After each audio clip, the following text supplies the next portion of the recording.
안녕하세요. 중국어로 가는 한문의 저자 김동렬입니다. 이번 강의는 226강이고요. 원인인의 기본을 두고 파생된 글자 3글자를 배워보도록 하겠습니다. 원인인은 우리가 35강에서 배운 적이 있습니다. 원래 어원은 침대에 누운 사람, 그게 어원인데요. 나중에는 이거를 영토는 좁은데 사람이 많아서 그것 때문에 전쟁의 원인이 된다는 식으로 해석을 하게 됐습니다. 앞전에서 우리가 설명을 한번 드렸었는데요.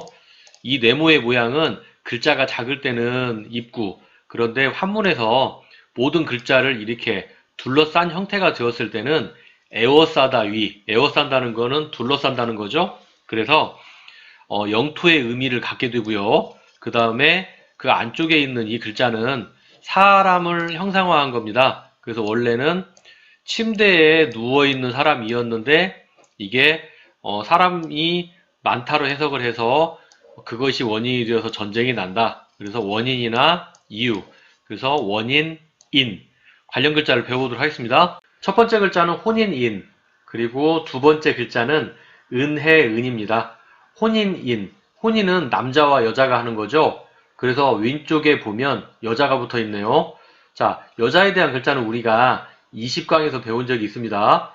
원래 어원은 무릎 꿇고 있는 여자, 그런데 가부장적인 사유에서는 부정적인 의미로도 사용된 적이 종종 사용이 된다고 앞에서도 여러 번 말씀드렸습니다. 그래서 여자나 여학생의 단어가 있고 이렇게 쓸 수 있다고 말씀드렸습니다.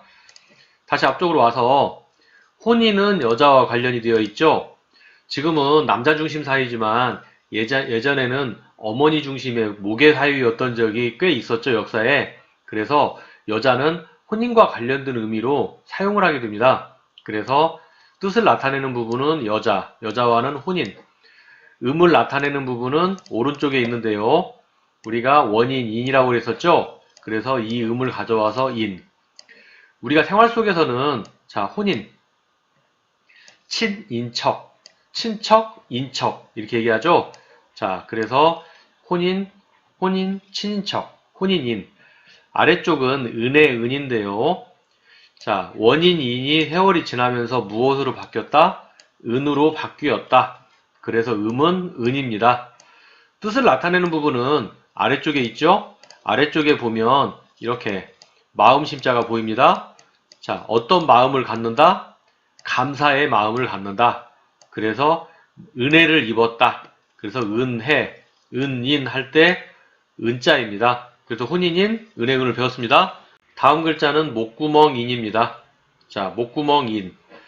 네모가 작은 게 옆에 붙으면 앞에서 말씀드렸었죠. 사람의 입이고요. 글자 전체를 둘러쌀 정도로 큰 네모는 에워싸다 위. 자, 영토나 영역의 의미가 있다고 말씀을 드렸었습니다.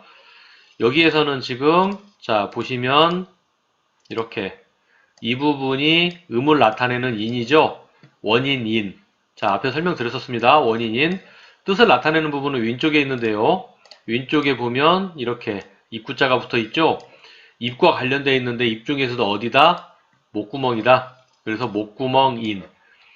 우리가 생활 속에서 들을 수 있는 단어는 인후통. 인후통은 목이 붓거나 아플 때 하는 말이죠. 그리고 아프면 가는 곳이 어디죠? 이비인후과입니다. 이비인후과를 참고로 한번 본다면 이는 코 이, 그 다음에 이는 귀 이, 비는 코 비. 그러니까 앞에는 뭐다? 이는 귀, 비는 코, 이는 목구멍. 근데 목구멍 중에서도 우리가 목젖이 있죠. 그리고 머리와 몸통을 연결하는 목통로. 목통로는 후입니다. 후. 그러니까 여기를 정확히 얘기하면 이 목구멍은 목젖인 셈이죠. 꿀꺽 생기는 부분. 목젖. 그리고 이 후는 목젖을 지나서 긴 통로. 좀 비슷하긴 하지만 좀 다릅니다. 그래서 이비인 후과입니다. 머리에서 안 보는 부분은 눈을 안 보죠. 눈은 안과죠. 이비인 후과에서 눈은 안 보죠. 그래서 이비인 후과입니다. 그래서 여기서 목구멍 인을 배웠습니다. 226강에서 원인인의 기본을 두고 파생된 글자를 배웠습니다. 이번 강의 여기서 마치도록 하겠습니다. 다음 강의 뵙도록 하겠습니다. 감사합니다.